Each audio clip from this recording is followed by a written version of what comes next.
એ division policing ખાતે ગઈ 23મી જાન્યુઆરીના રાત્રિના 10 વાગ્યાના સુમારે એક વ્યક્તિ જેનું નામ સંજયભાઈ બીજલભાઈ હતું, જે ત્યાંથી પોતાનું મોટરસાયકલ લઈને પસાર થતા ત્યારે રસ્તામાં 3 જણાએ એમનો મોબાઈલ તેમજ બાઇક લૂંટી લઈ ફરાર થઈ ગયા. જે આધારે પોલીસ કમિશનર શ્રી વિજેશકુમાર ઝા સાહેબ, એડિશનલ સીપી શ્રી મહેન્દ્ર બગડિયા સાહેબ તેમજ zone DCP zone 2 Shri Rakesh Desai સાહેબ દ્વારા અવારનવાર સૂચનાઓ તેમજ મીટિંગ ક્રાઇમ કોન્ફરન્સ આપતા કે લૂંટ, કરફોડ, ચીલઝડપ વગેરે ગુનાઓ જે અનડિટેક્ટ છે તે ડિટેક્ટ કરવા.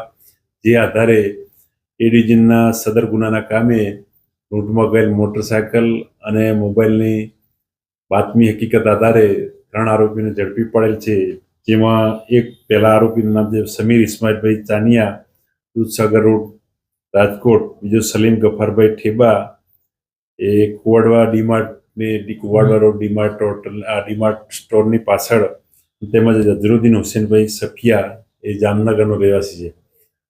ત્રણેય આરોપીમાંથી 2 નંબરના આરોપીઓ અગાઉ ગુનાઓમાં આવી ગયેલા છે. નકલી પોલીસ તરીકે બની લોકોની જોડેથી, પબ્લિકના માણસો જોડેથી બળજબરીથી સામાન કઢાયેલો હતો અને અન્ય ચોરીઓમાં સંડોવાયેલ છે. જે સમીર ઇસ્માઇલભાઈ ચાનિયા છે તેના વિરુદ્ધ 3 ગુના છે, તેમજ સલીમ ગફારભાઈ ઠેબા એના વિરુદ્ધ 8 ગુના છે અને 2 વખત તે પાસામાં જઈ આવેલો છે.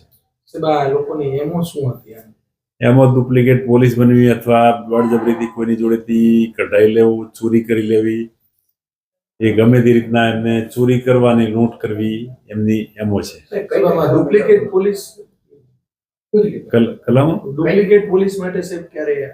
અગાઉ સમીર અને સલીમ બંને એક ગુનામાં પકડાયેલ છે.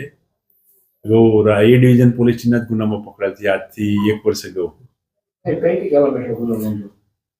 આ ગુનો BNS કલમ 309(4), 351(2), 352, 115(2)(3)(5) મુજબ ગુનો નોંધાયેલ છે. એકબીજાના સંપર્કમાં કઈ રીતે આવ્યા હતા આરોપીઓ? અગાઉ એમના બંનેના કમ્બાઇન્ડ ગુના છે, પહેલા 2ના ગુના. તેમજ જે જામનગરથી અહીંયા જે અઝરુદ્દીન અહીંયા આવેલ, તેની બેનના ઘરે આવેલ અને અગાઉ પણ જામનગરમાં આ સમીરનો ગુનો નોંધાયેલ છે, જેના આધારે આ લોકો સંપર્કમાં આવેલ હોવાનું જાણવા મળેલ છે.